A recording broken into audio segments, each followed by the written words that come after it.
Welcome to the good life.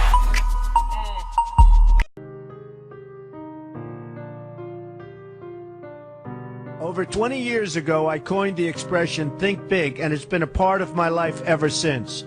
It's also come true. I became an even bigger success after I said it than I was before. And that's one reason I think it's an important way to think. It obviously works, and that's what I'm going to talk about today.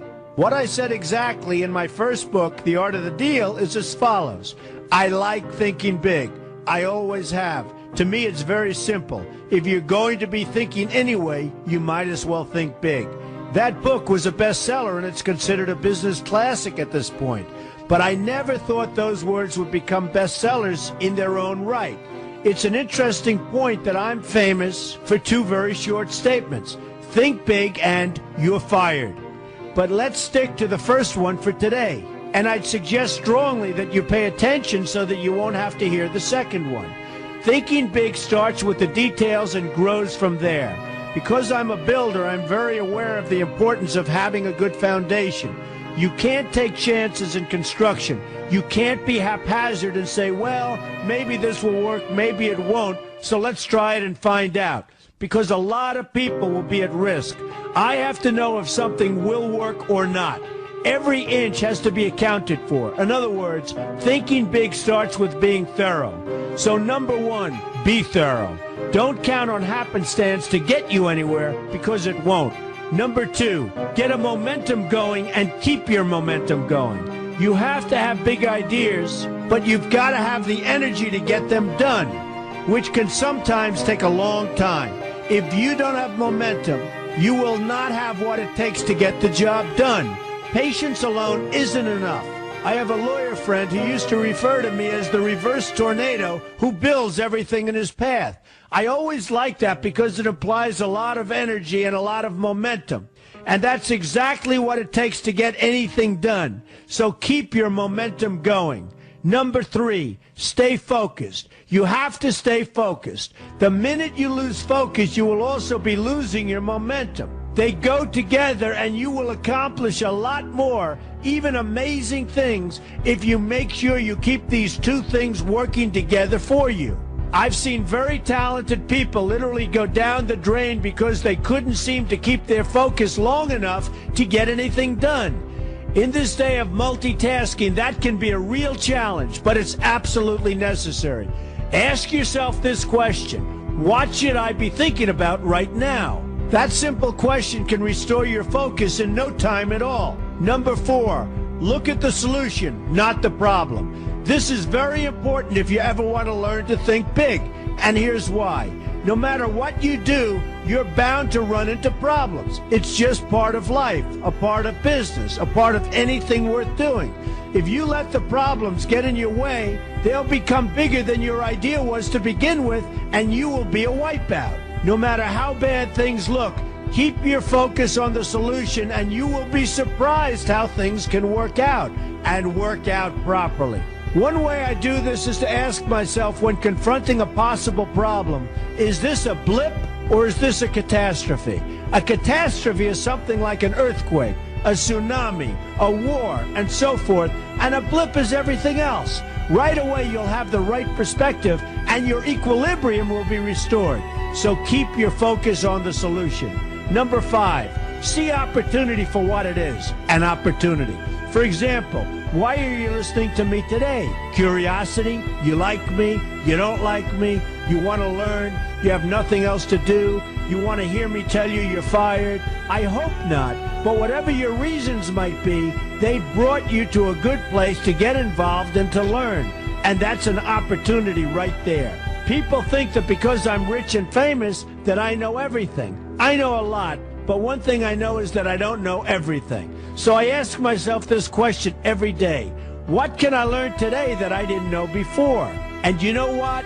I learn something new every single day. That's a big reason for my success, and the same thing can apply to you. Take the time to see today as an opportunity, and you'll be surprised by what can come your way. Be open to new ideas, and you will be creating your own opportunities before too long. Number six, know everything you can about what you're doing.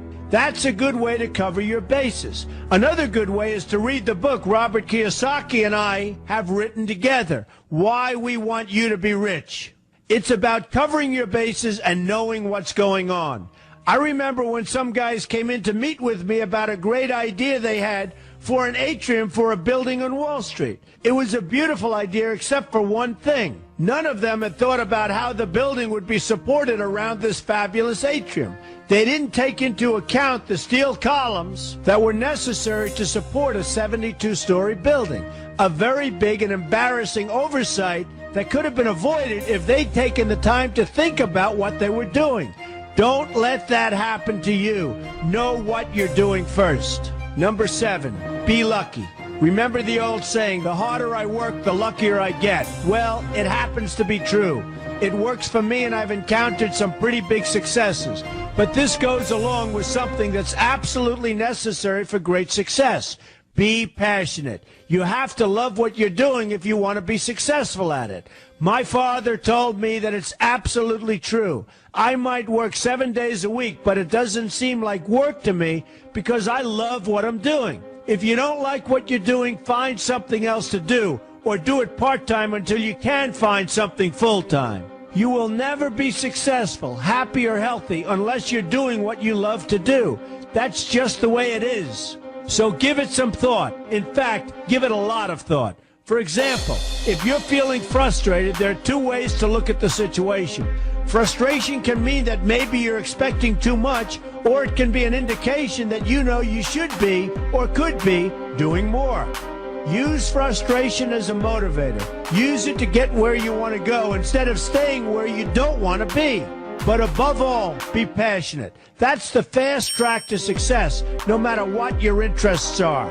Number 8, see yourself as victorious. That can zap negativity immediately and put a positive spin on problems. I've gotten to the point where I see problems as challenges that I'll enjoy meeting and dealing with.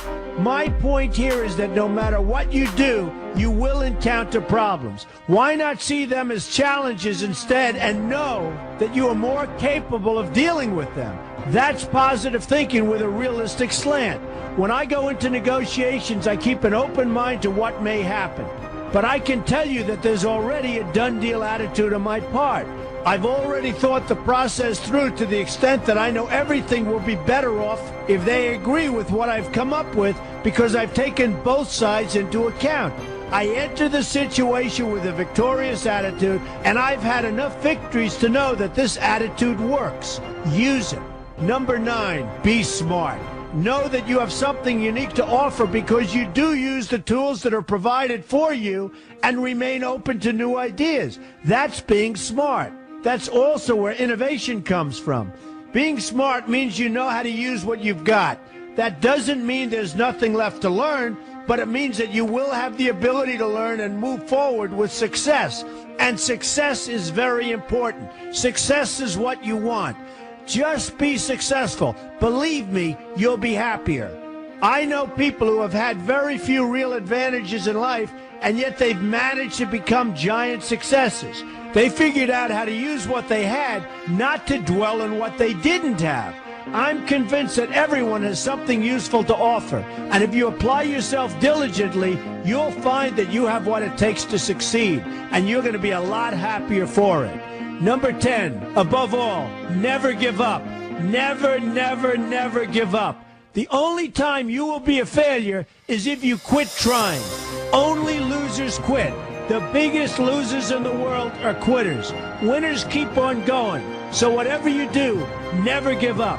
My father always used to harp, never give up, son, never give up.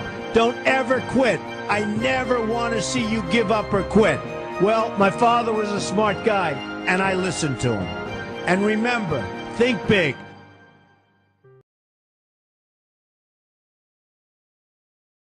Brother, it's caught in the crossfire. It's caught in the crossfire.